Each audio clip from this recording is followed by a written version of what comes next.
உன்னை மெல்ல நான் சொன்னதும் என் வீட்டு ரோஜாக்கள் பூக்கின்றன.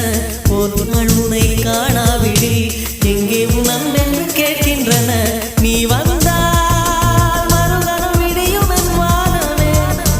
மழையில் நீ நனைகையில் எனக்கு காய்ச்சல் வரும். வெயிலில் நீ நடக்கையில் எனக்கு வேலை வரும். உடல்கள் தான் ரெண்டு, உணர்வுகள் ஒன்று. ரோஜா ரோஜா ரோஜா ரோஜா